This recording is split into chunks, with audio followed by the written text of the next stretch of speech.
البحار. بسم الله الرحمن الرحيم. إن الحمد لله نحمده ونستعينه ونستغفره ونعوذ بالله من شرور أنفسنا ومن سيئات أعمالنا. من يهده الله فلا مضل له ومن يضلل فلا هادي له.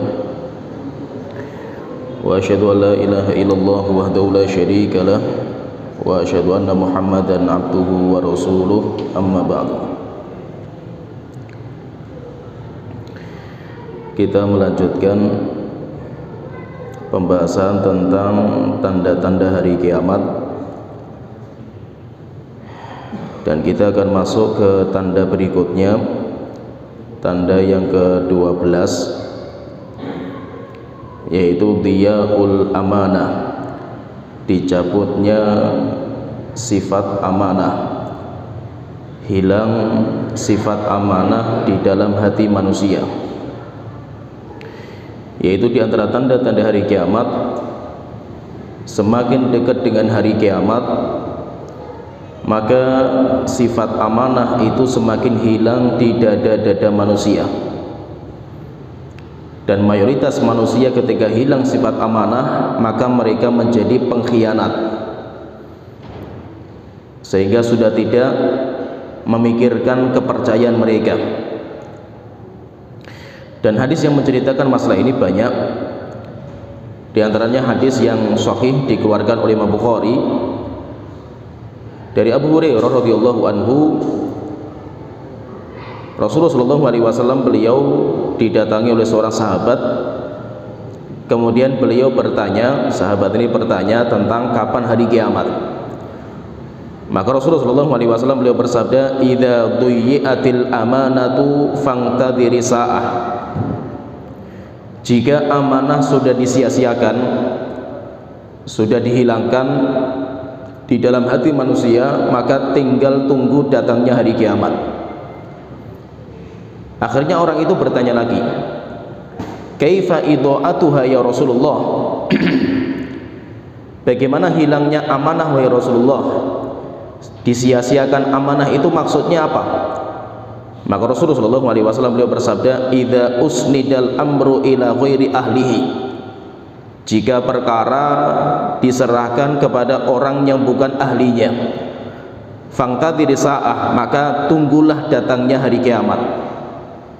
Oleh itu dalam hadis ini menjelaskan bahwasanya di antara tanda-tanda hari kiamat itu ketika amanah sudah dicampakkan. Dan di antara bentuk mencampakkan amanah itu ketika perkara diserahkan kepada orang yang bukan ahlinya. Maka yang menjadi pemimpin, yang mengurusi masyarakat perkara besar itu orang-orang yang pengkhianat, orang-orang yang tidak memperdulikan amanah mereka. Mereka berjanji tapi mereka mengkhianati. Dan itu nanti yang mengurusi urusan manusia. Ketika yang mengurusi urusan manusia itu orang-orang yang seperti ini, maka tinggal tunggu kehancuran hari kiamat, datangnya hari kiamat dan kehancuran alam semesta. Di dalam hadis yang lain, hadis yang sahih dikeluarkan oleh Imam Bukhari juga dan Imam Muslim, hadis yang panjang dari Hudzaifah radhiyallahu anhu, beliau mengatakan, "Haddatsana Rasulullah sallallahu alaihi wasallam haditsaini." Rasulullah sallallahu alaihi wasallam itu pernah mengabarkan kepada kami dua cerita, dua hadis. Ada dua hadis yang diceritakan oleh Rasulullah kepada kami. Ra'aitu ihdahuma. Beliau mengatakan, saya sudah melihat yang pertama, yaitu benarnya apa yang beliau sabdakan. Wa ana antadzirul akhar, dan saya menanti datangnya yang kedua. Saya menanti datangnya perkara yang kedua, benarnya apa yang disampaikan sama Rasulullah. Setelah itu beliau mengatakan, haddatsana annal amanata nazalat fi jadri qulubir rijal. Rasulullah sallallahu alaihi wasallam beliau mengabarkan kepada kami bahwa amanah itu nanti akan turun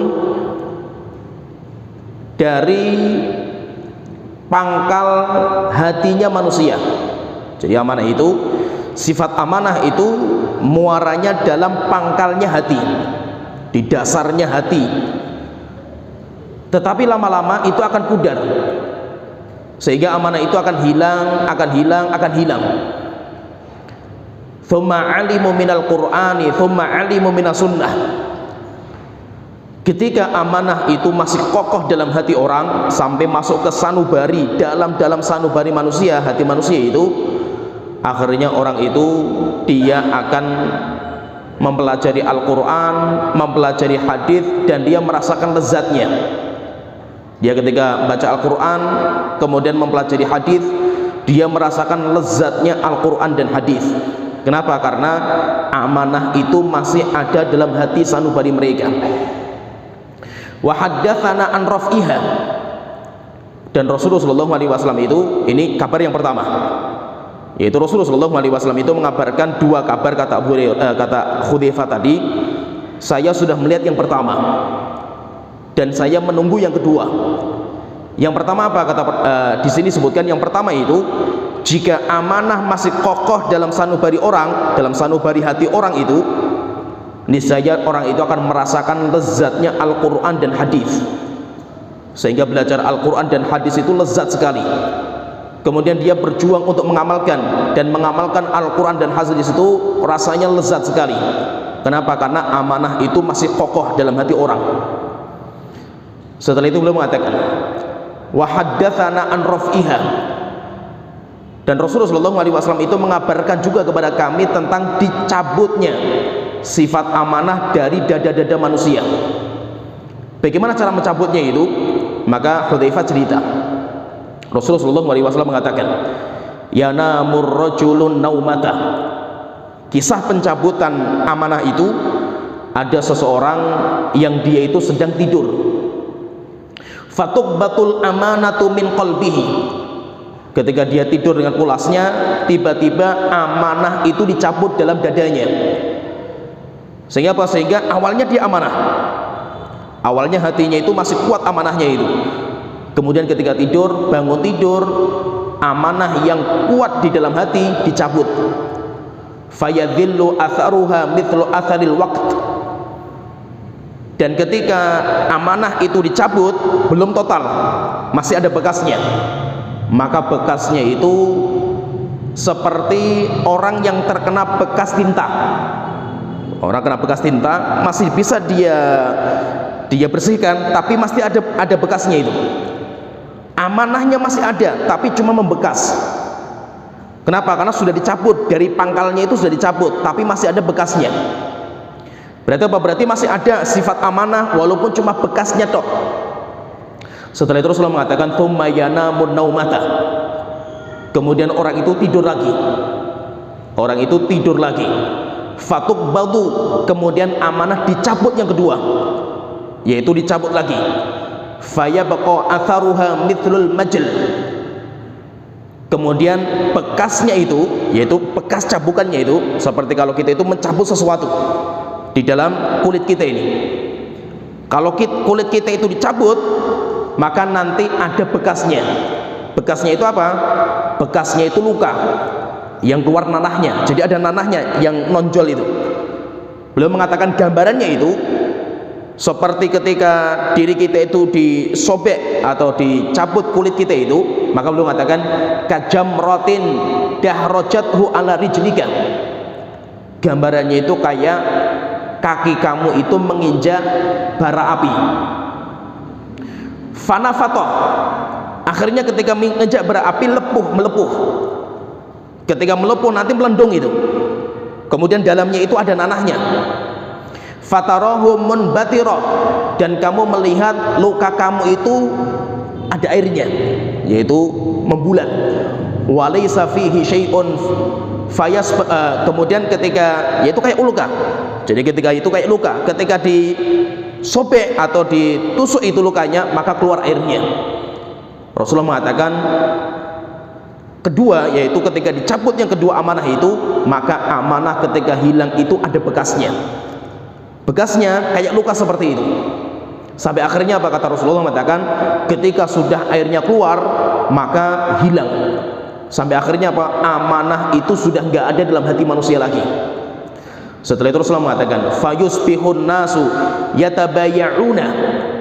Akhirnya ketika amanah sudah dicabut dari dada manusia, orang itu ketika bangun tidur, mereka ke pasar, mereka jual beli, mereka muamalah dengan orang, fala yakadu ahaduhum yu'addil amanah. Kamu mendapatkan nanti tidak ada seorang pun yang terpercaya.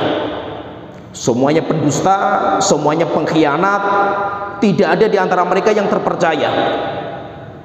Fayuqalu, sampai akhirnya orang itu kalau dia ingin menitipkan barang, saya punya barang yang sangat saya cintai, kemudian saya mau keluar kota, mau saya titipkan kepada siapa ini?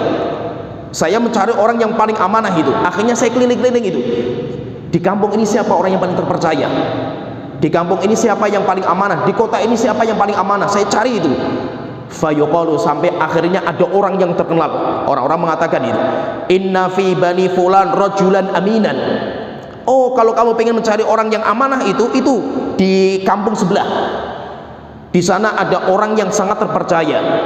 Wa yuqalu lirrajuli. Akhirnya orang itu datang, didatangi itu karena pengen menitipkan barang yang paling berharga. Ma'aqalahu wa ma'adharafahu wa ma'ajladahu. Ketika orang melihatnya itu, penampilannya itu takjub. Orang yang paling berakal, orang yang paling berwibawa, orang yang paling kuat menjaga kebenaran, penampilannya itu. Wa ma fi qalbihi mithqalu habbati khardalin min iman. Rasulullah SAW mengatakan, orang itu penampilannya itu kayak orang yang berwibawa, orang yang amanah. Rasulullah mengatakan, padahal dalam hatinya tidak ada satu titik pun keimanan. Yaitu apa? Hatta satu titik keimanan pun nggak ada di hati orang itu. Walaqad ata alayya zamanun. Setelah itu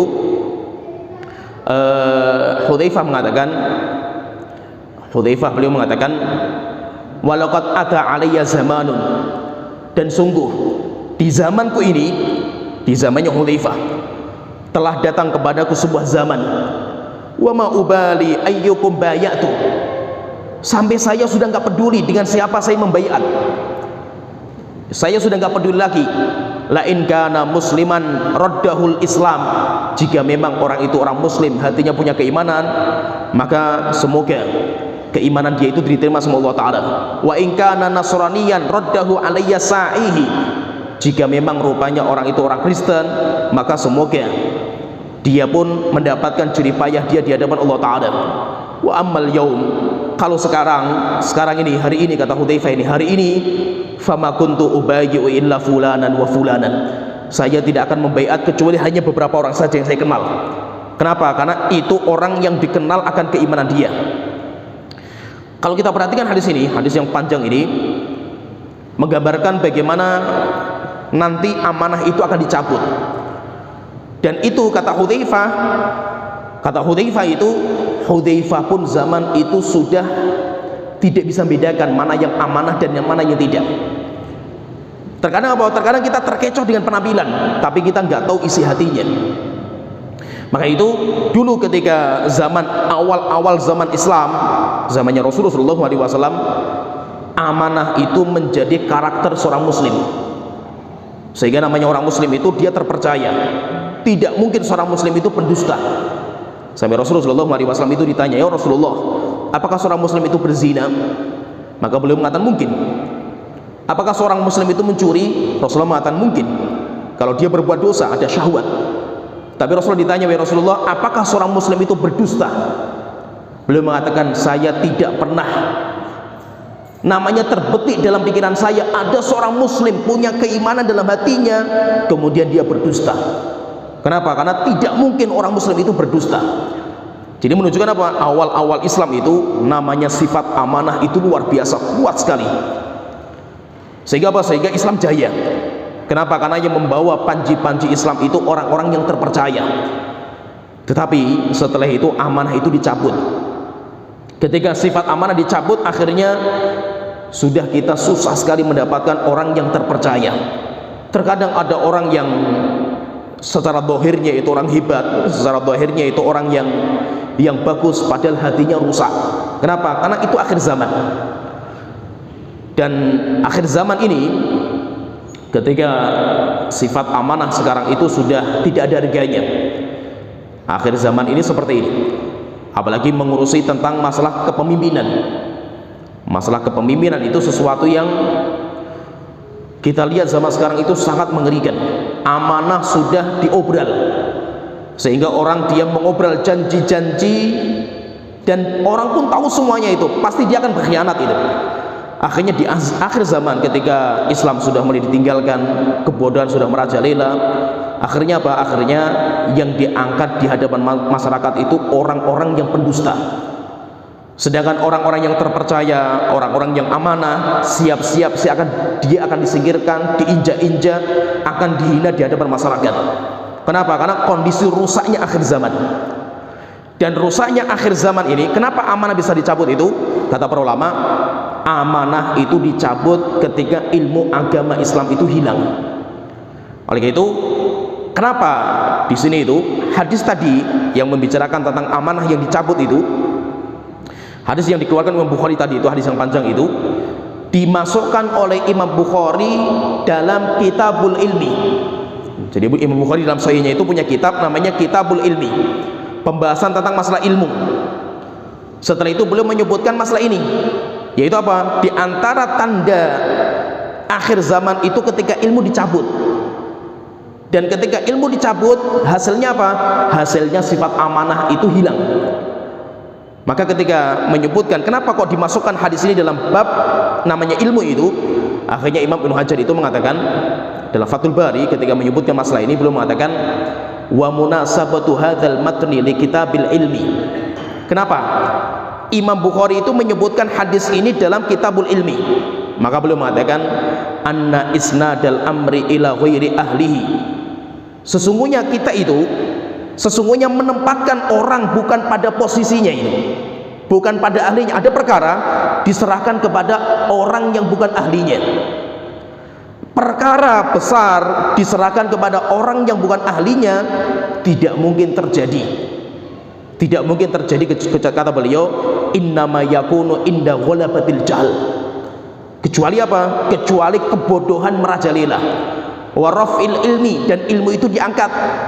Wa dzalika min jumlatil asyrat, dan ini menunjukkan di antara dekat-dekatnya hari kiamat. Yaitu apa? Di antara tanda hari kiamat itu nanti ilmu akan diangkat. Sehingga apa? Sehingga mayoritas manusia itu bodoh terhadap agama itu. Ketika bodoh terhadap agama, akhirnya menyerahkan urusan-urusan besar bukan kepada orang yang terpercaya, bukan kepada orang-orang yang ahli, tetapi menyerahkan urusan-urusan besar itu kepada orang yang rusak akhlaknya itu, rusak agamanya itu. Dan itu apa? Di antara tanda-tanda hari kiamat seperti ini. Oleh karena itu, kalau kita di zaman ini, apalagi kita di akhir zaman seperti ini, kalau kita melihat memang orang-orang yang diberikan amanah jabatan itu orang-orang yang paling hina di antara kita, orang-orang yang paling rusak di antara kita, orang-orang yang paling bejat di antara kita, orang-orang paling pendusta di antara kita.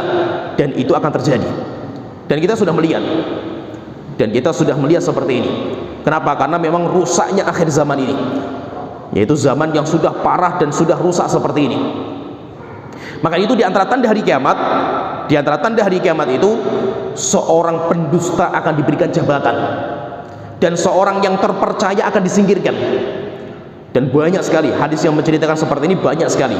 Saya bacakan beberapa riwayat dikeluarkan oleh Imam Ahmad dan Imam Tirmidzi dari Abdullah bin Amr bin As radhiyallahu anhuma. Beliau mengatakan anna Rasulullah sallallahu alaihi wasallam qala, Rasulullah sallallahu alaihi wasallam beliau bersabda, la taqumu sa'ah, tidak mungkin terjadi hari kiamat hatta yadharul fahsh wat tafahush, sampai akhirnya muncul perzinaan, sesuatu yang sangat keji, wa qati'atur rahim, dan tidak akan terjadi hari kiamat sampai silaturahim itu sudah terputus, wa su'ul mujawarah, dan jeleknya bertetangga, yaitu kita sama tetangga kita itu sudah nggak ada hubungan lagi itu, wa hatta yu'tamanal kha'in, sampai nanti orang yang pengkhianat itu diberikan amanah, wa yukhawwanul amin, dan orang-orang yang terpercaya dijadikan dicap sebagai orang yang pengkhianat.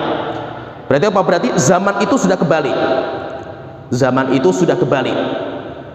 Dalam hadis yang lain dikeluarkan oleh Imam Abu Dawud, demikian juga Imam Ibnu Majah dari Abdullah bin Amr bin As radhiyallahu anhu juga, anna Rasulullah sallallahu alaihi wasallam qala, bahwa Rasulullah sallallahu alaihi wasallam beliau bersabda, kaifa bikum bi zamanin yushaku ayyatiya, bagaimana keadaan kalian wahai nanti umatku, bagaimana keadaan kalian wahai umatku jika datang sebuah zaman. Dan Rasulullah mengatakan itu, dan sudah hampir datang zaman itu. Bagaimana zamannya itu? Yughorbalun nasu fihi ghorbalatan, manusia itu akan diayak, yaitu kayak kita mengayak pasir itu. Manusia itu nanti akan diayak itu. Yang turun itu yang baik, yang kita pilih itu. Dan itu apa? Semuanya akan terpendam, semuanya akan mati itu. Sedangkan sisanya yang diayakkan itu sampah-sampahnya itu. Akhirnya apa? Akhirnya nanti manusia akan diayak, dan yang tersisa itu cuma sampah-sampahnya itu. Maksudnya apa kata para ulama itu? Orang-orang terbaik itu sudah pada meninggal dunia. Sehingga apa? Orang-orang yang soleh, orang-orang yang baik itu cepat sekali mati. Dan ketika mereka mati nggak bisa diganti itu. Sedangkan yang tersisa itu cuma sampah-sampah masyarakat itu. Wa tabqa hathalatun minan nasi qad marajat uhuduhum wa amanatuhum. Yang tersisa itu, kata Rasulullah mengatakan, hathalatun minan nas, hathalah. Hathal itu sampah. Yang tersisa di masyarakat itu hanya sampah-sampah. Qad marajat uhuduhum, di mana janji-janji mereka, amanah-amanah mereka sudah robek semua itu. Sudah tidak ada lagi. Janji dan amanah mereka itu sudah nggak ada itu. Fakhtalafu, akhirnya nanti terjadi keributan antara orang yang sampah, dan itu mayoritas, antara orang-orang yang sampah dan orang-orang yang baik. Wa kanu hakadha, dan rupanya itu ketika melawan kebaikan, orang-orang sampah itu akan bersatu padu. Setelah itu Rasulullah sallallahu alaihi wasallam itu beliau mengatakan wasyabbaka baina asabihi, dan Rasulullah itu apa? Merekatkan jari-jari beliau. Itu apa? Kuat sekali itu. Hubungan eratnya sampah-sampah ini kuat sekali itu.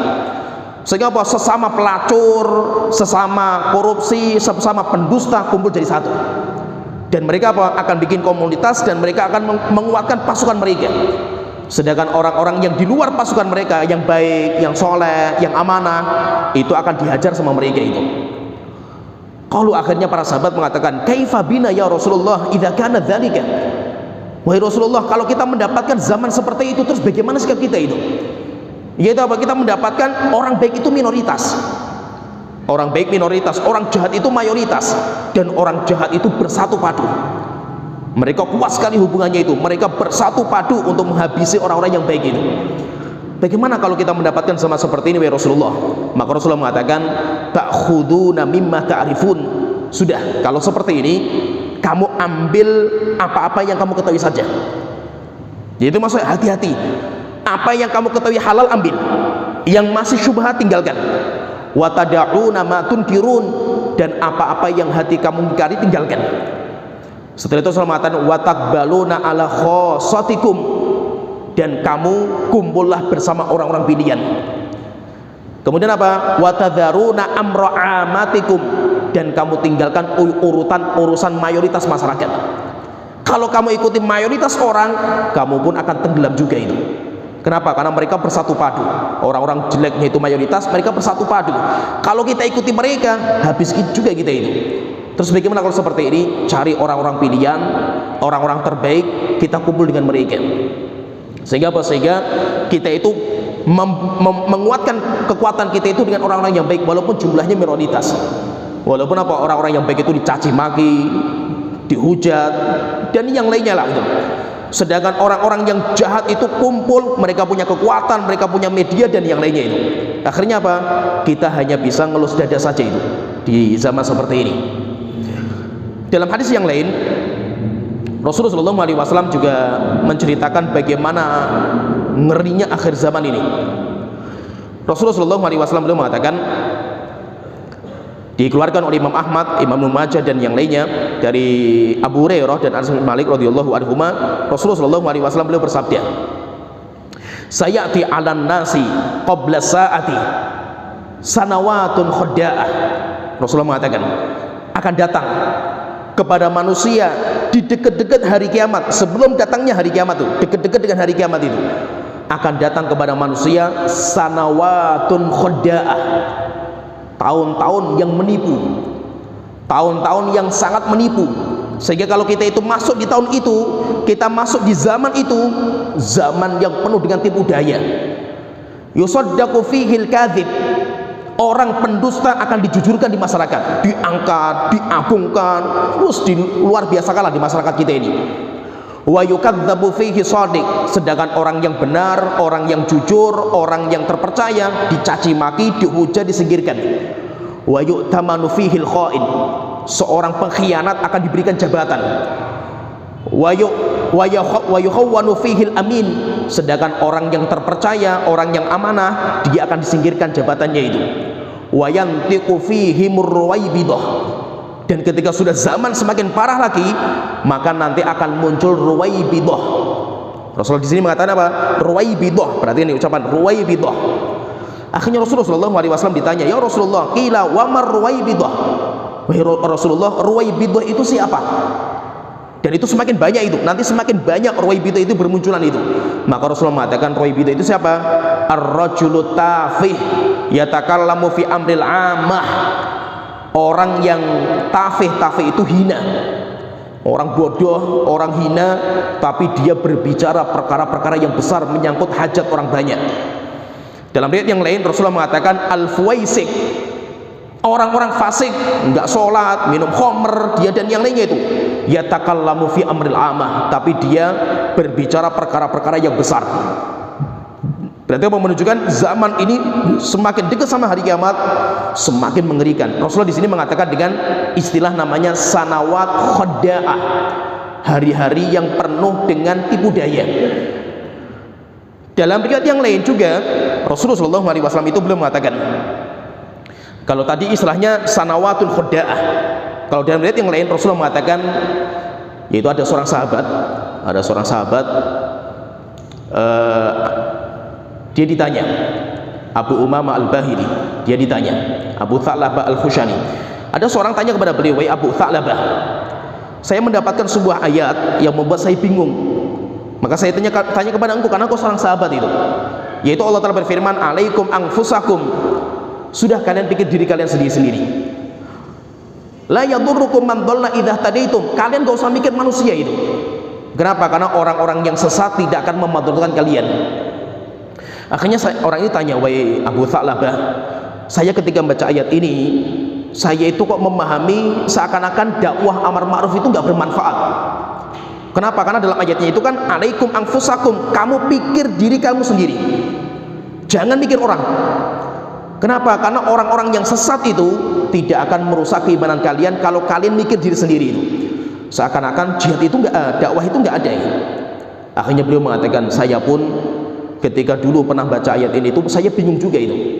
Akhirnya saya datang ke Rasulullah SAW. Setelah itu Rasulullah SAW saya tanya, "Ya Rasulullah, saya mendapatkan sebuah ayat dalam Al-Quran yang membuat saya bingung." Yaitu apa? Ayat yang seakan-akan kita itu egois saja itu. Dalam masalah akhirat itu egois saja, kita pikir diri kita tinggalkan urusan orang itu, mau sesat, mau kafir, kita nggak peduli, yang penting kita jadi orang soleh. Akhirnya Rasulullah SAW mengatakan, balik damiru bil ma'ruf, tidak keliru anggapan kamu itu, bahkan kalian itu wajib amar ma'ruf wa tanhauna 'anil munkar, dan kalian itu wajib amar ma'ruf dari munkar, tapi ada batasannya. Kata Rasulullah mengatakan, tapi ada batasannya. Apa batasannya itu? Rasulullah mengatakan, hatta idza ra'aitum syuhan muta'an, kalian wajib dakwah, kalian wajib memerintahkan kepada kebaikan, melarang dari kejelekan. Sampai kapan itu? Sampai ketika kalian melihat, hatta idza ra'aitum syuhan muta'an, sampai kalian melihat syuh, kikir, bakhil yang diikuti oleh manusia. Jadi karakter orang itu sudah kikir, mereka itu pelit. Syuhan muta'an, itu ketika kalian sudah melihat apa kikir yang menjadi panutan orang, wa hawa muttaba, dan kamu sudah melihat hawa nafsu menjadi Tuhan, sehingga orang sudah nggak melihat, orang sudah nggak peduli baik buruknya itu, yang penting duit, duit dan duit, semuanya itu. Wa hawa muttaba, hawa nafsu jadi pedoman mereka itu. Wa ijaba kulli dzi ra'yin bi ra'yih, dan semua orang bangga dengan pendapat masing-masing. Kalau sudah seperti ini kondisinya itu, mayoritas masyarakat seperti ini itu, alaikum anfusakum, sudah kamu tinggalkan manusia, pikir diri kamu sendiri. Egois saja itu, kita pikir diri, oh yang mau sesat saja wis, kita nggak peduli, yang penting apa, selamatkan diri kita itu. Setelah itu Rasulullah mengatakan fa inna wara'akum ayyamas sabr. Kenapa? Karena kalau sudah masyarakat kondisinya rusak seperti ini itu, kamu sudah selamatkan diri kamu, karena di belakang kamu nanti itu akan datang zaman-zaman yang penuh dengan kesabaran. Yaitu zaman itu apa? Kita harus ekstra sabarnya luar biasa itu.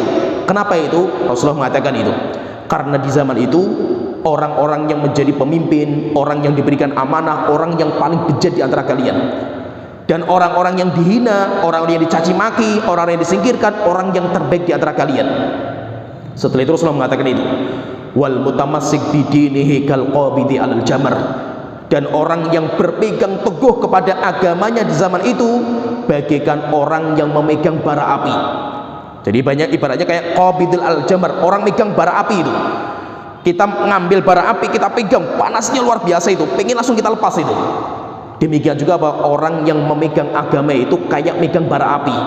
Saking beratnya, cacian, makian, hujatan dia terima itu, sampai dia itu pengen sekali melepas agama itu. Kenapa? Karena mayoritas manusia sudah nggak peduli agama. Sehingga kalau kita bicara masalah agama, ini riba, ini nggak boleh itu, ini suap, ini nggak boleh itu, ini korupsi, ini nggak boleh itu, kita akan dijadikan bulan-bulanan masyarakat itu, dicaci maki kita itu. Ketika kita bicara masalah serangan pajar itu adalah haram. Kenapa itu? Karena termasuk suap itu, kita akan ditertawakan sama mayoritas masyarakat itu. Kenapa? Karena sudah seperti itu rusaknya masyarakat kita ini. Akhirnya apa? Orang yang memegang agamanya zaman itu kayak orang yang megang bara api, pengennya langsung dibuang agama itu. Supaya apa? Supaya kita itu aman di hadapan manusia. Maka apa? Zaman yang penuh dengan kesabaran itu, orang yang berpegang kepada agamanya bagaikan orang yang memegang bara api. Tapi walaupun berat, susah sekali kita amalkan kebaikan zaman itu, Rasulullah SAW memberikan kabar gembira. Beliau mengatakan, wal amidu fihi lahu ajru khamsina rasulan. Tapi siapa yang tegar memegang bara api panas sekali itu, tapi dia pegang terus itu, memegang sunnah Rasulullah itu berat sekali, tapi dia berjuang mati-matian itu, dia kalau berhasil mengamalkan sunnah di zaman itu, mengamalkan agama di zaman itu, bagaikan pahalanya itu 50 orang manusia. Akhirnya sahabat ada yang bertanya, ya Rasulullah, khamsina minhum aw minna, 50 orang dari kalangan mereka akhir zaman, atau 50 orang dari kita, dari sahabat? Maka Rasulullah SAW mengatakan, bal minkum, bahkan 50 orang di kalangan kalian wahai para sahabatku. Berarti kalau kita perhatikan ini hadis ini itu, hadis ini menunjukkan berarti apa? Orang akhir zaman yang mengamalkan sunnahnya Rasulullah pahalanya lebih besar dibanding dengan para sahabat. Bahkan satu orang sama dengan 50 orang. Berarti menunjukkan apa? Seakan-akan menunjukkan orang akhir zaman itu lebih mulia daripada sahabat. Tapi dalam hadis yang lain, ada hadis yang lain juga itu, Rasulullah SAW ketika berbicara tentang keutamaan sahabat, Rasulullah SAW mengatakan, la tasubbu ashabi, kalian jangan mencela sahabatku, para sahabat. Lau anna ahdakum anfaqa mithla uhudin dhahaban, jika seandainya kalian itu ada satu orang yang menginfakkan hartanya satu gunung emas, gunung Uhud emas, disodakokan itu tidak setara dengan sodakohnya satu mud sahabat atau setengahnya. Menunjukkan apa? Menunjukkan berarti sahabat itu amal mereka luar biasa pahalanya itu. Akhirnya di sini ada dua dalil seakan-akan kontradiksi.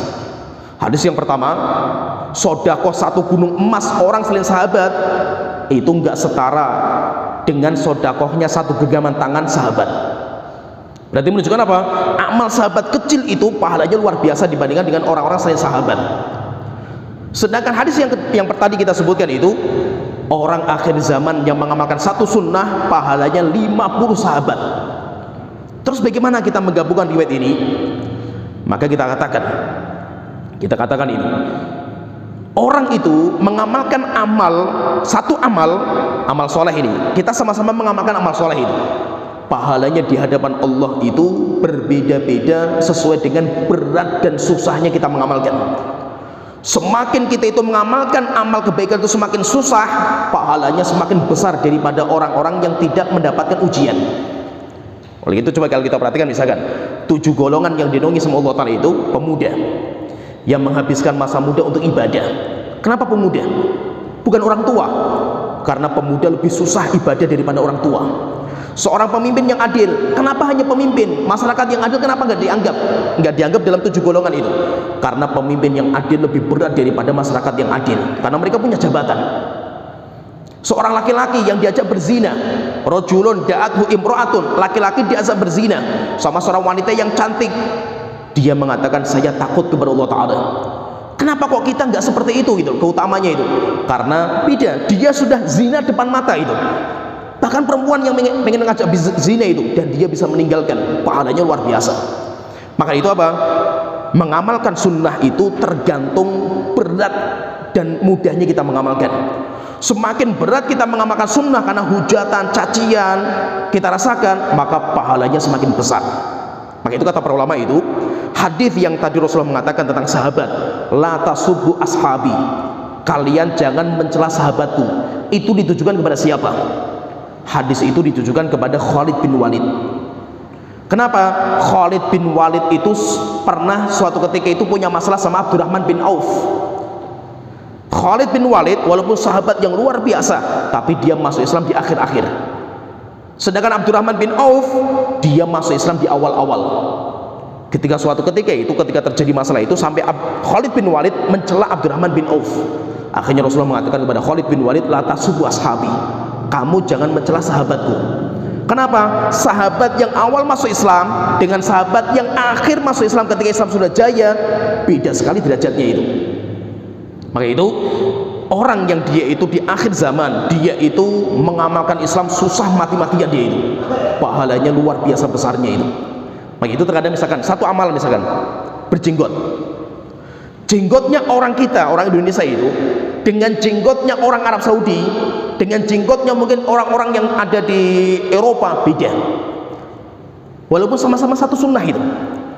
Seorang perempuan berjilbab, bercadar misalnya, jilbab cadar itu, cadarnya orang Saudi, Timur Tengah dengan cadarnya orang Indonesia dengan cadarnya Eropa beda. Kenapa beda? Semuanya berbeda sesuai dengan takaran ujian yang mereka rasakan. Semakin kita itu mengamalkan amalan beratnya luar biasa itu karena ujiannya Masya Allah itu mati-matian kita mengamalkan itu, maka pahalanya pun semakin besar di hadapan Allah Ta'ala. Orang akhir zaman di mana kondisinya itu berat sekali, kita itu yang menjadi pemimpin gak seperti sahabat. Apalagi ketika sahabat sudah jaya, beda dengan awal-awal Islam. Awal-awal Islam ketika masih di Mekah beratnya luar biasa, nyawa jadi taruhan mereka itu. Tapi ketika Islam jaya, para sahabat itu mereka sudah merdeka. Oleh itu sampai Allah Ta'ala mengatakan juga dalam Al-Quran, la yastawi minkum man anfaqa min qabdil fathi wa qatal.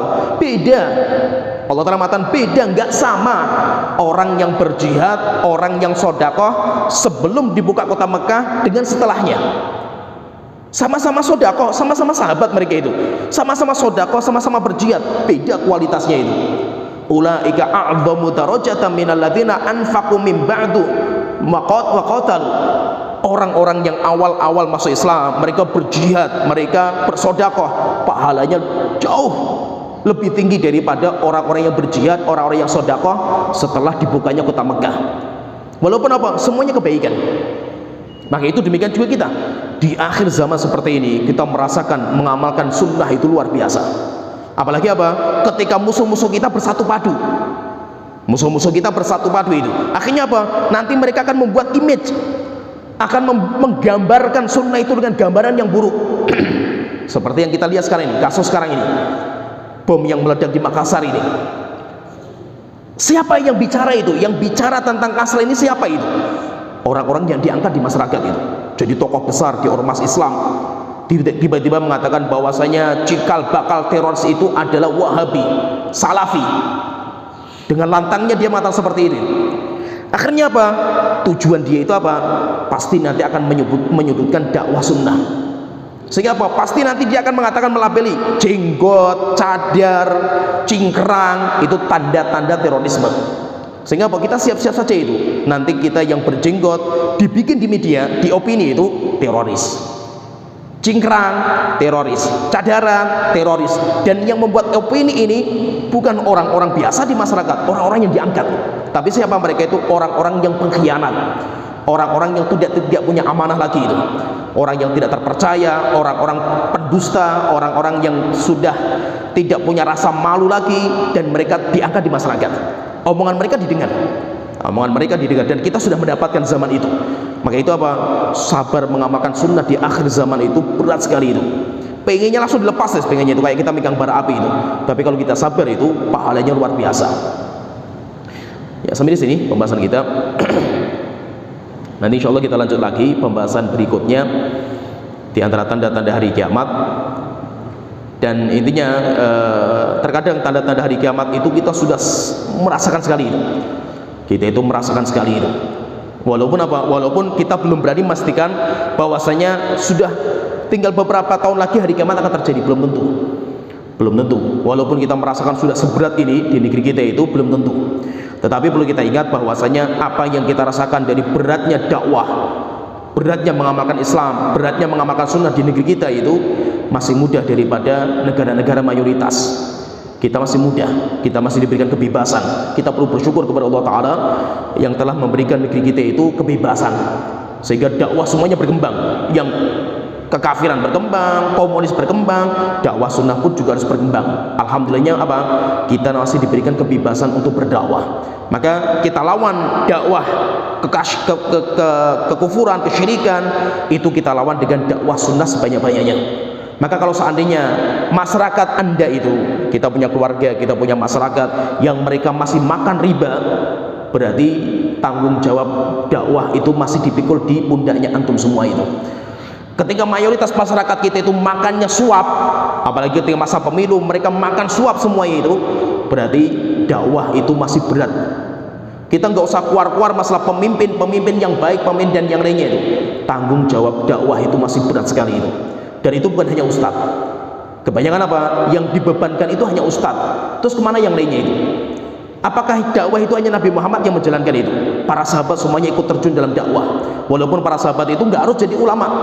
Ada yang berdakwah lewat jihad, ada yang lewat sedekah, ada yang lewat semua potensi digerakkan untuk mendakwahkan itu. Maka demikian juga dakwah ini. Kita punya dakwah yang hak. Bukan hanya ustaz saja yang harus tampil itu, tapi butuh tim yang kuat. Maka semuanya harus bersinergi, bergotong royong untuk melawan kejelekan. Sebagaimana kejelekan mereka bersinergi, gotong royong untuk menghancurkan kebaikan. Kita juga harus gotong royong itu. Sayangnya itu teman-teman kita itu sunnah itu sedikit ada masalah pun kita ribut. Yahudi dan Nasrani yang mereka latar belakang keyakinan mereka bertolak belakang itu, hebatnya mereka bisa bersatu padu melawan Islam. Syiah dan Khawarij walaupun akidah mereka kayak kutub utara selatan bertolak belakang, melawan ahlu sunnah mereka bisa bersatu padu. Mereka bisa meninggalkan perbedaan mereka demi apa? Melawan musuh bersama. Sayangnya itu kita terjadi perbedaan biasa, bukan masalah akidah itu. Beda masalah fikih, beda masalah sesuatu saja kita sudah ribut itu. Padahal musuh kita saja mereka yang berbeda-beda agamanya, mereka berbeda-beda keyakinannya itu, mereka bisa bersatu padu untuk melawan kita. Sayangnya kita nggak bisa bersatu padu untuk melawan mereka. Ya, sampai di sini pembahasan kita. Wa akhir da'wana alhamdulillahirabbil alamin. Sallallahu Muhammad wa ala alihi wa sahbihi ajmain.